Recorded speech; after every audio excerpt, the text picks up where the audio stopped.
Very good morning, girls. Today is the 7th lecture of our subject.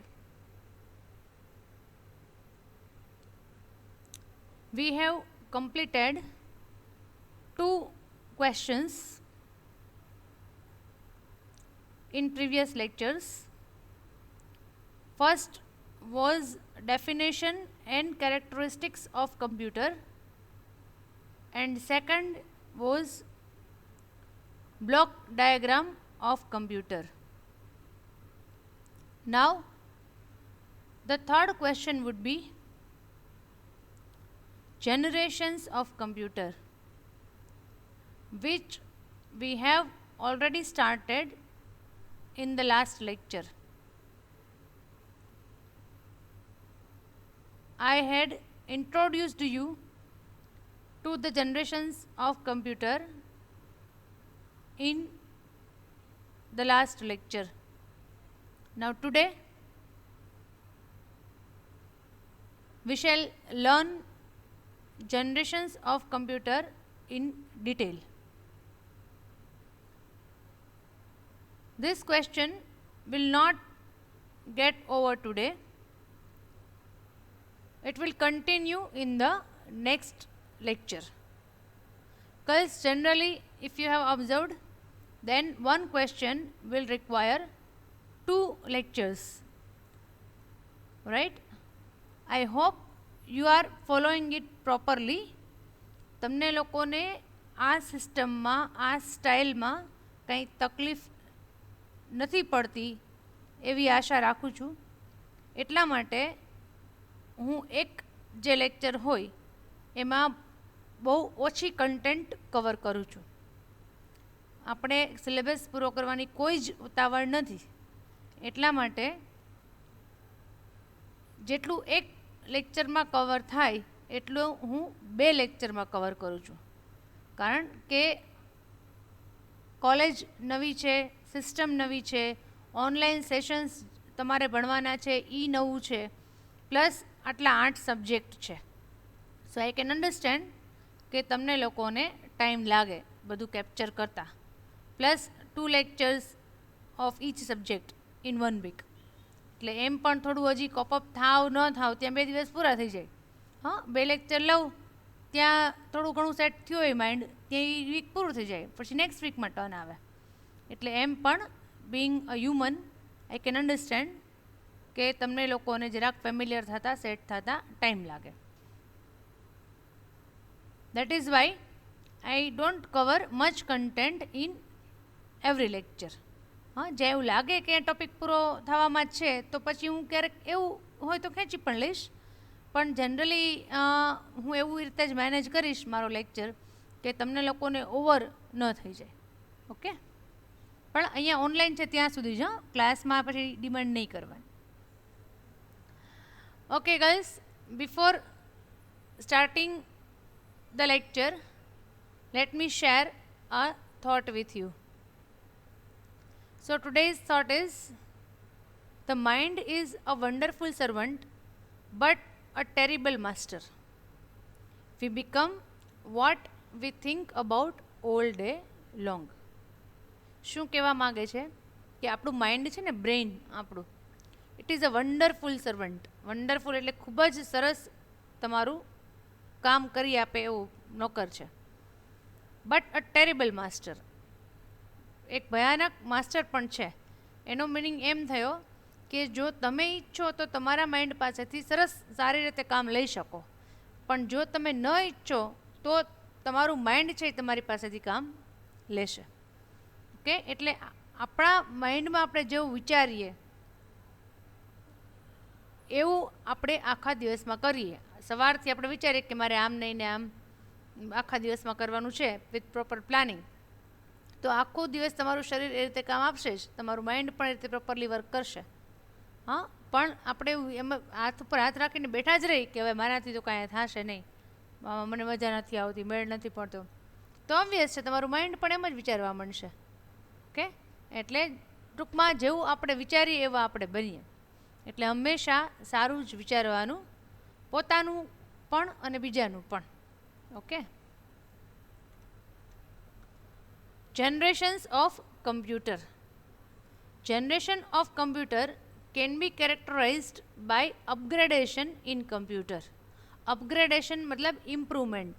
હા, તમે લોકો સમજતા હશો કે પહેલાં આપણે સાદા મોબાઈલ આવતા, પછી એન્ડ્રોઈડ આવ્યા, એન્ડ્રોઈડમાં આ વર્ઝન ને પછી એનાથી આગળનું વર્ઝન, એના આગળનું, એનાથી આગળનું version.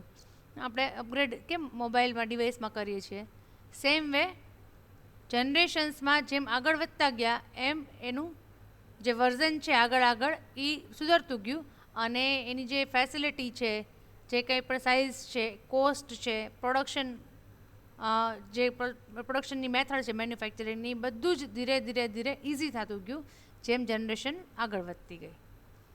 The computer becomes more powerful and cheaper as the generation changes.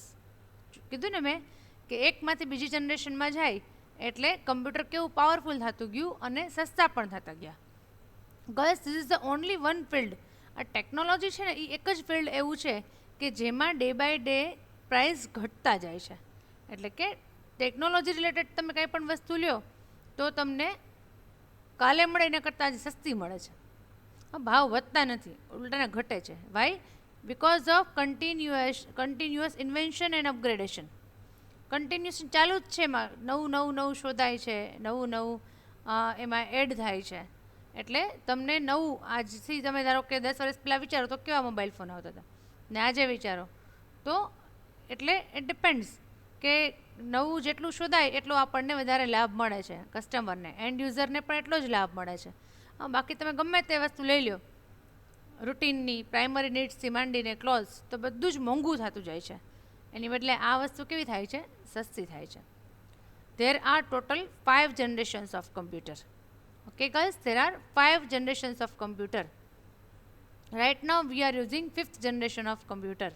આમ તો તમે લોકો આ બધા નેટ કનેક્શન યુઝ કરો છો એટલે ખ્યાલ જ છે 3G 4G 5G. Okay, generations એ નેટનું છે. આપણે વી have to learn generations of computer. As I told you in my previous lecture that generations are always history. Generation હોય ને એ હિસ્ટ્રી જોઈ અને હિસ્ટ્રી એવી હોય કે we have to accept it.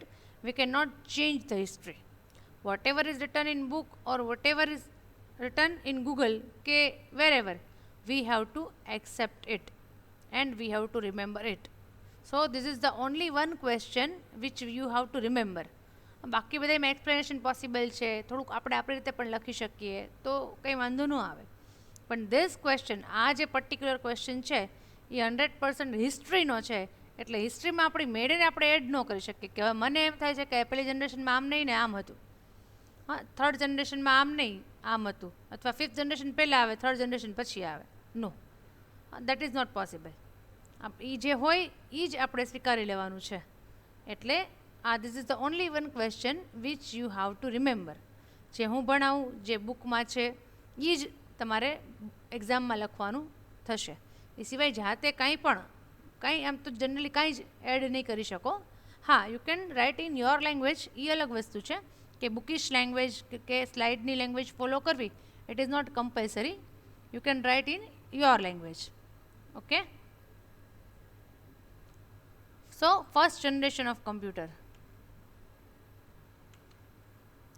First generation's period was 1942 to 1955. 1942 to 1955. Now let me give you 2 hints to remember this question's answer. પહેલી hint એ છે girls કે બધામાં આવશે technology, example, limitations, advantages.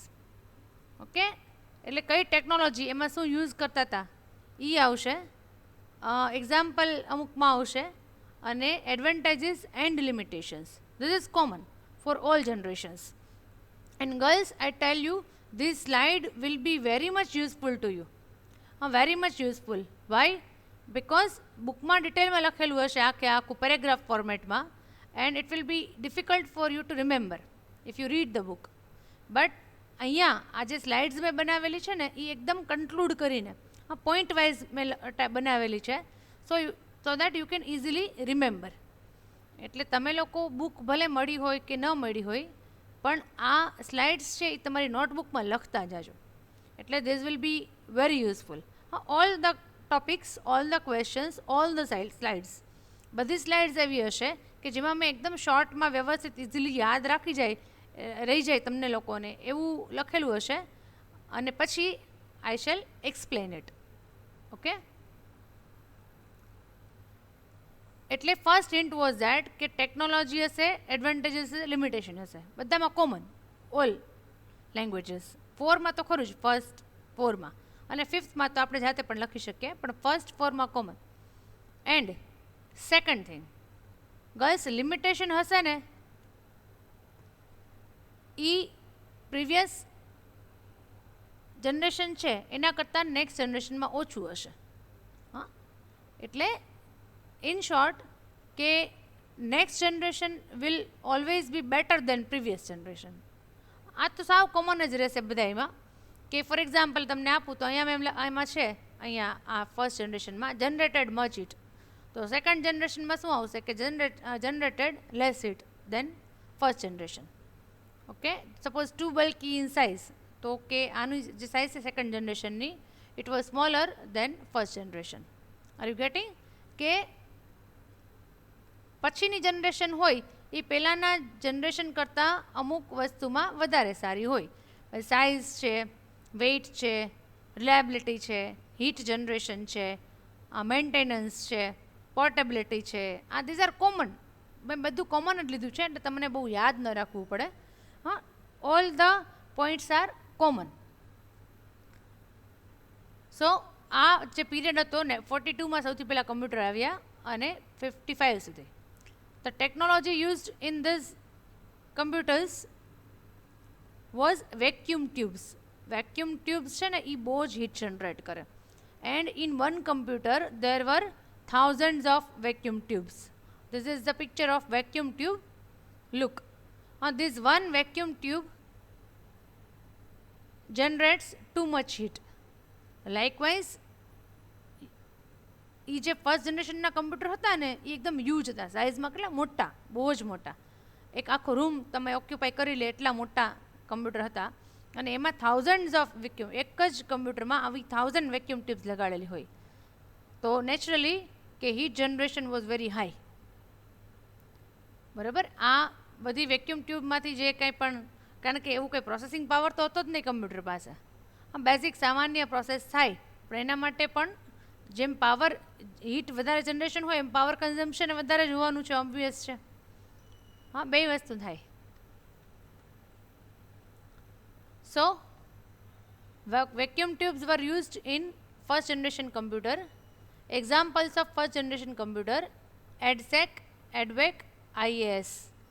These were the computers. બહુ limited, બહુ એટલે ખૂબ જ લિમિટેડ સ્કોપ હતો કમ્પ્યુટરનો એ ટાઈમમાં, બહુ ઓછા લોકો યુઝ કરતા. કારણ કે તમે જુઓ જોઈએ 1942 એટલે આઝાદી પહેલાંની વાત છે. હવે આઝાદી નહોતી મળી જ્યારે આપણને ઇન્ડિયાને. હા, તો બધા ફ્રીડમ ફાઇટર્સ છે એ બધું ફાઇટિંગ કરે કે આ બધું કમ્પ્યુટરનું કરે. હા, જ્યારે તમને બેઝિક તમારી જરૂરિયાત છે એ પૂરી થાય પછી તમે આવી લક્ઝરીનો વિચાર કરી શકો કે કંઈક ડેવલપમેન્ટનો વિચાર કરી શકો. હા, જ્યાં સુધી બેઝિક જરૂરિયાત તમે પોતે જ આઝાદ નથી, હા, તમે પોતે જ ગુલામ છો, તો આ કમ્પ્યુટરનો યુઝ ક્યાં તમે કરી શકો. સો પછી હજી ચાલ્યું 55 સુધી, પણ then also the use of computer was very limited, very limited.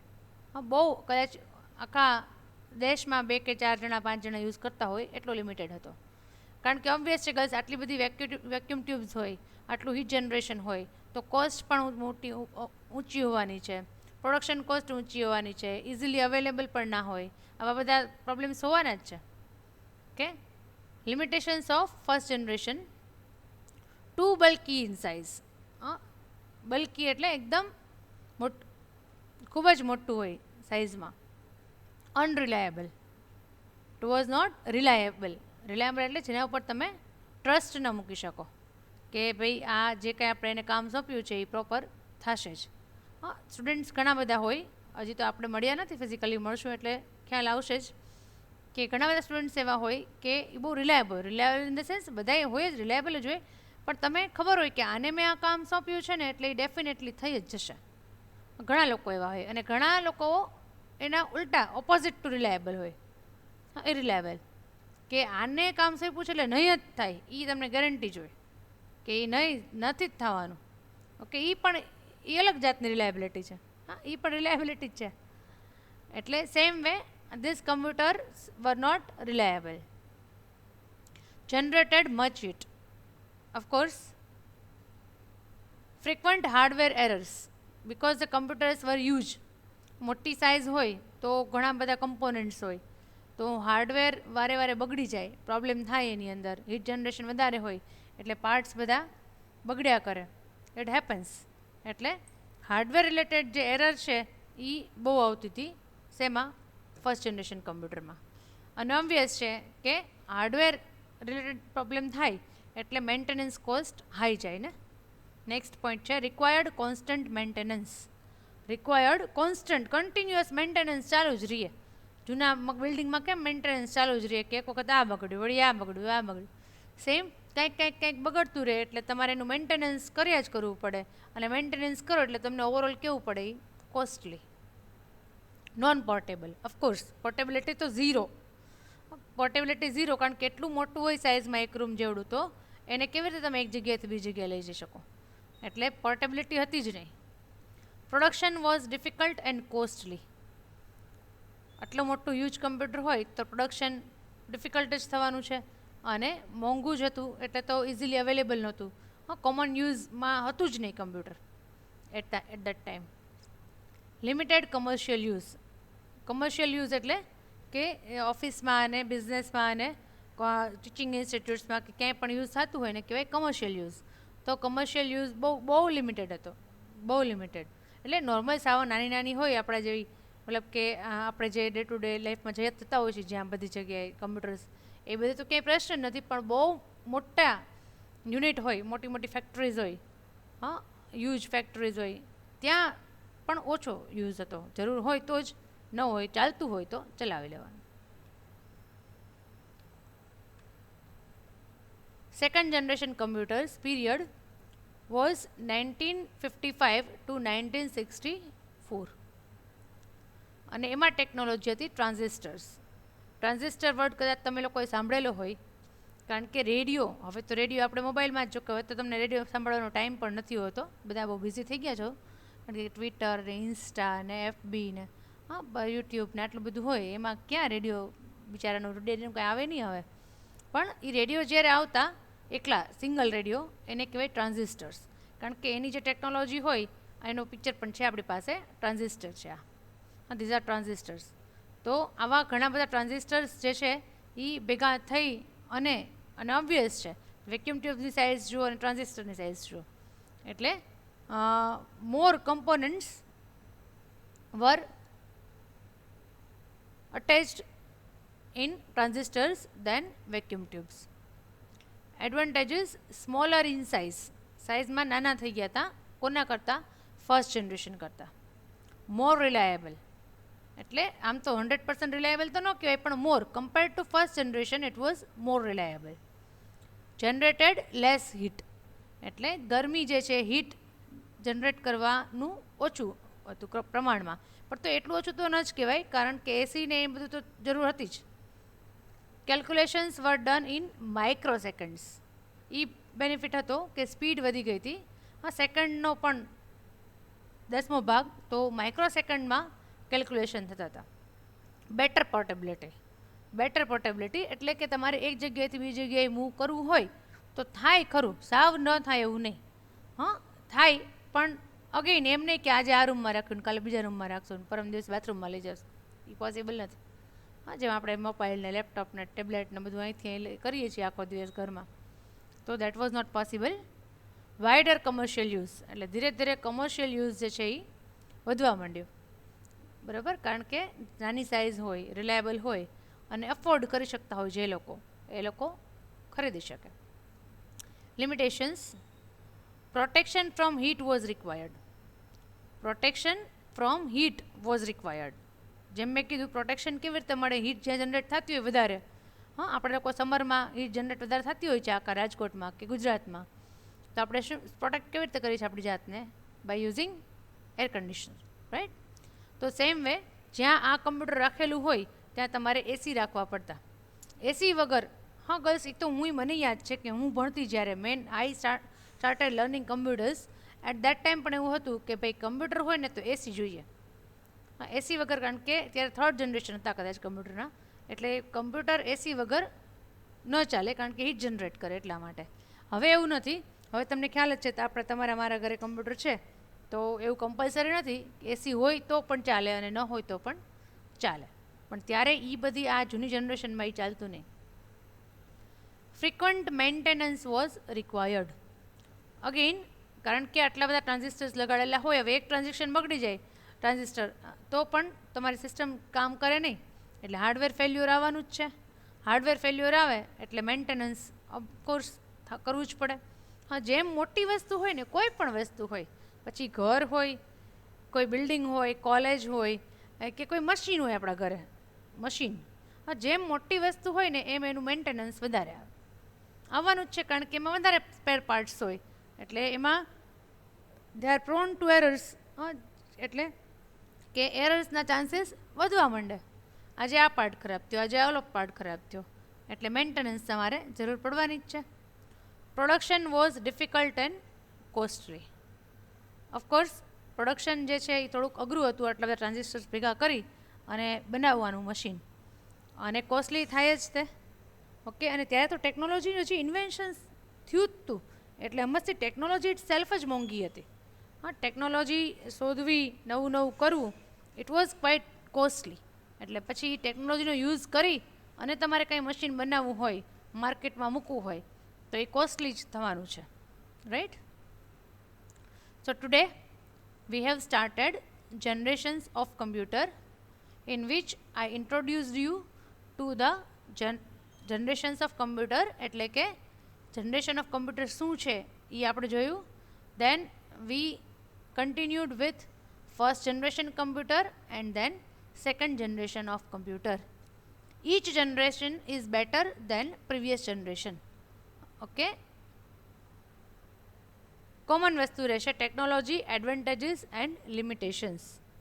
Obvious છે કે લિમિટેશન્સ હોવાના જ છે દરેકમાં, અને એડવાન્ટેજીસ પણ હોવાના જ છે, just like human beings. Okay girls, I think it is enough for today. I have included only 3 slides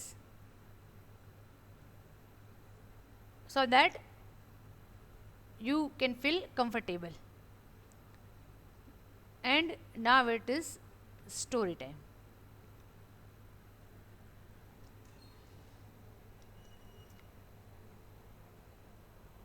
આજની જે એક સ્ટોરી છે કદાચ તમને એટલી ઇન્ટરેસ્ટિંગ ન લાગે, હા, કારણ કે બહુ પછી ઇન્ટરેસ્ટ નહીં આવે. કંઈક તમારે શીખવું હોય, મોટિવેશનલ હોય, તો એટલું ઇન્ટરેસ્ટ ન હોય, પણ શીખવાનું કંઈક સારું મળતું હોય દરેક સ્ટોરીમાંથી. હા, બધી સ્ટોરીઝ એટલી ઇન્ટરેસ્ટિંગ ન હોય. Plus I am not a good storyteller, I know that. એટલે મારી જે કહેવાની સ્ટાઇલ છે એ પણ પ્રોફેશનલ સ્ટોરી ટેલર જેવી નથી. But I am fond of reading, એટલે મને એવું લાગે કે જે કાંઈ પણ મેં વાંચ્યું છે, સમજ્યું છે, અપ્લાય કર્યું છે કે નહીં દેટ આઈ ડોન્ટ નો, પણ એ બધું જે છે એ સ્ટુડન્ટ્સની સાથે પણ શેર થઈ શકે, કારણ કે હું એવા ફિલ્ડમાં છું કે જ્યાં પોસિબલ છે. હા, તમે બીજા કોઈ એવા ફિલ્ડમાં હો તો કોને તમે વાર્તા કરવા જાઓ, પણ આ તો એવું ફિલ્ડ છે કે આઈ એમ અટેચ્ડ વિથ સ્ટુડન્ટ્સ. ઓકે, બધાએ અકબર રાજાનું નામ સાંભળેલું હશે, સાંભળ્યું છે ને? અકબર રાજા જે છે એક વખત જંગલમાં ગયા હતા શિકાર કરવા માટે. જનરલી બધા રાજાઓ જતા હોય, આ બધી આપણે સાંભળેલી વાતો હોય, આપણે ક્યારેય જોયું નથી કોઈને શિકાર કરવા જતા. પણ અકબર રાજા જે છે એ શિકાર કરવા ગયા હતા જંગલમાં. હવે શિકાર કરતાં કરતાં સાંજનો ટાઈમ થઈ ગયો, સાંજ ઢળી ગઈ, અને એમનો નમાઝ પડવાનો ટાઈમ થઈ ગયો. શું કરવાનો? નમાઝ પડવાનો. And this people are very particular. હા, આ લોકો જે છે નમાઝ જે લોકો પડતા હોય એ લોકો એકદમ ટાઈમના પંક્ચ્યુઅલ હોય, કે ભાઈ તમે ગમે તે જગ્યાએ હો પણ નમાઝનો ટાઈમ થઈ જાય એટલે નમાઝ પડવાનું તમારે ચાલુ કરી જ દેવાનું. એ જે કંઈ પણ ટાઈમ હોય, 5 minute, 10 minute, 15 minute, whatever, એટલો ટાઈમ એ લોકોએ બાકી બધું કામ એક બાજુ મૂકી અને નમાઝ પઢવાનું કામ કરવાનું.